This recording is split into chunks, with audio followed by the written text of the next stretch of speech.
नमस्कार, आप देख रहे हैं न्यूज 24। मैं आपके साथ पूजा राठौर शर्मा। 5 राज्यों में पीएम मोदी और राहुल गांधी की रैलियों के जरिए 2024 के लोकसभा चुनाव का सेमीफाइनल कहे जाने वाले विधानसभा चुनावों के प्रचार का शंखनाद हो गया। पीएम मोदी ने एमपी और राजस्थान से अपने संबोधन में कांग्रेस पर भ्रष्टाचार, परिवारवाद और अर्बन नक्सलवाद के आरोप लगाए। तो वहीं छत्तीसगढ़ में राहुल गांधी ने ओबीसी का मुद्दा उछालते हुए सवाल दागा कि मोदी सरकार जातीय जनगणना से भाग क्यों रही है।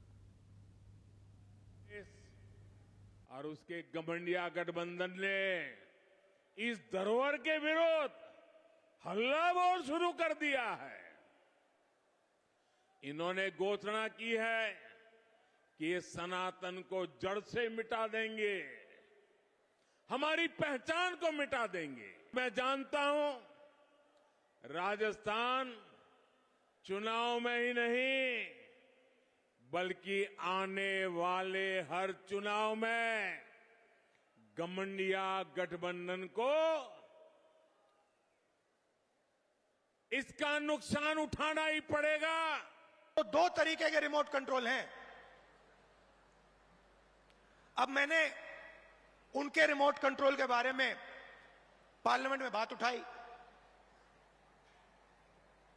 मैंने नरेंद्र मोदी जी से पूछा कि मोदी जी, आपका अदानी जी के साथ क्या रिश्ता है? डिफेंस में अदानी जी को पूरा का पूरा फायदा, पोर्ट्स में पूरा फायदा, एयरपोर्ट्स में पूरा फायदा। आपने 5 किसानों के कानून उसमें उनको फायदा देने की कोशिश की। रिश्ता क्या है? जवाब मिला, मेरी लोकसभा की सदस्यता रद्द कर दी।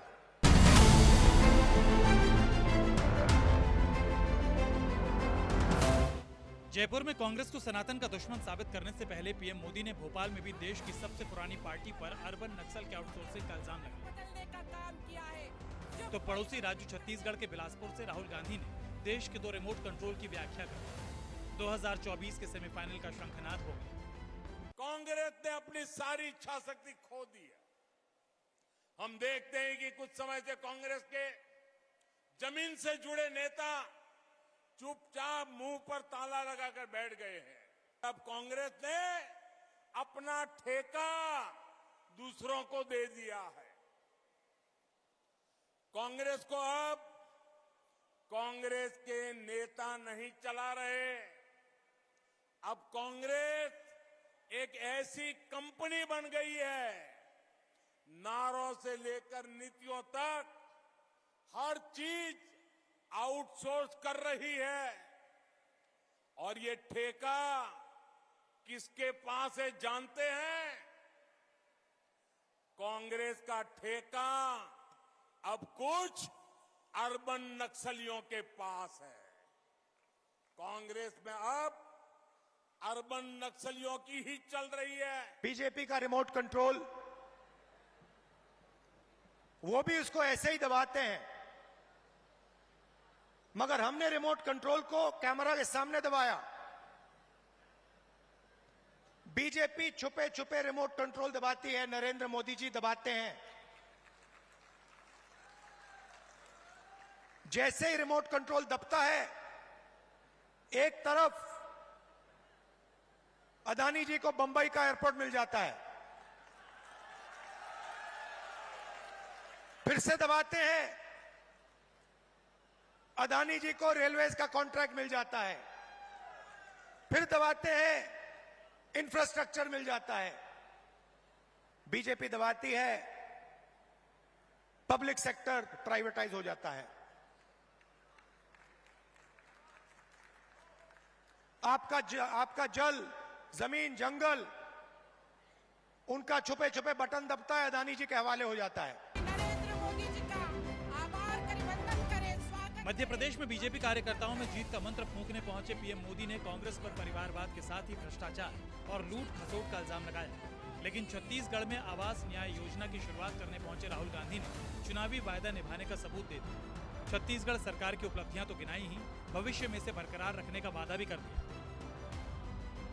अगर कांग्रेस जैसी परिवारवादी पार्टी हजारों करोड़ों के घोटाले का इतिहास रचने वाली पार्टी, वोट बैंक का तुष्टीकरण करने वाली पार्टी को जरा भी मौका मिल गया तो मध्य प्रदेश को बहुत बड़ा नुकसान होगा। भाइयों बहनों, मैं जरा एक सवाल पूछता हूं आपको। मैं कहता हूं जहां जहां कांग्रेस गई है उस राज्य को बर्बाद कर दिया है। क्या आपको लगता है मध्य प्रदेश को भी यही करेंगे वो?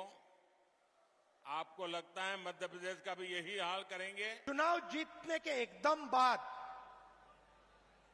कैबिनेट ने 5 वायदे पूरे कर दिए। छत्तीसगढ़ में हमने वायदे किए थे, पहली कैबिनेट मीटिंग में हमने वायदे पूरे करे, और यही हमने हिमाचल में किया, यही हमने राजस्थान में किया। हम आपसे 15 लाख वाले झूठे वायदे नहीं करेंगे, और हमारा रिमोट कंट्रोल जो चलता है सबके सामने चलता है। हमारी अदानी जी की सरकार नहीं है, हमारी किसानों की, मजदूरों की, दलितों की, आदिवासियों की, पिछड़ों की, कमजोर वर्गों की सरकार है।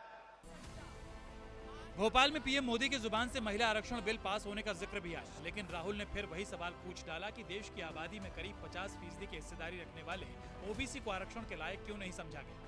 आखिर 90 सेक्रेटरी में ओबीसी सिर्फ 3 ही क्यों? पीएम मोदी जातीय जनगणना के खिलाफ क्यों? उनको नारी शक्ति वंदन अधिनियम का मजबूरी में समर्थन इसलिए करना पड़ा क्योंकि मेरी माताएं बहनें जग गई हैं। मेरी माताओं बहनों का हौसला बुलंद है। मेरी माताओं बहनों ने शक्ति का परिचय करवा दिया है, और इसलिए ये माताओं बहनों से डरे हुए हैं। इसलिए नीची मुंडी करके हाउस में अनचाहे अनमन से उंगली तो दबा दी। ये नारी शक्ति को बांटने की पूरी कोशिश करेंगे। नारी शक्ति एक न हो, इसलिए भांति भांति की अफवाहें फैलाएंगे। इसलिए देश की हर माता बहन बेटी को सावधान रहना होगा, सतर्क रहना। मैंने कास्ट सेंसस पे भाषण दिया, आपने देखा होगा, जैसे ही मैं कास्ट सेंसस की बात करता था कैमरा उधर हो जाता था। ठहरिए ठहरिए ठहरिए, जैसे ही मैं कास्ट सेंसस की बात करता हूं, लोकसभा में बात की, वैसे ही कैमरा उधर हो जाता है। मैंने एक आंकड़ा निकाला, हिंदुस्तान की सरकार को एमएलए और एमपी नहीं चलाते हैं, हिंदुस्तान की सरकार को सेक्रेटरीज और कैबिनेट सेक्रेटरी चलाते हैं। इस बात से आप सहमत हैं? सहमत हैं? कोई भी योजना बनती है, जो 90 सेक्रेटरीज हैं हिंदुस्तान की सरकार के हर मिनिस्ट्री में, वो योजना को डिजाइन करते हैं, कितना पैसा कहां जाएगा वो डिसाइड करते हैं। बिलासपुर की रैली में छत्तीसगढ़ की जनता से रूबरू होने के बाद राहुल गांधी ट्रेन से जयपुर के लिए रवाना हुए। इंटरसिटी एक्सप्रेस ट्रेन के स्लीपर कोच में सफर के दौरान राहुल गांधी ने यात्रियों के साथ बातचीत की और उनकी समस्याएं सुनी, जिसका वीडियो कांग्रेस ने सोशल मीडिया पर शेयर किया।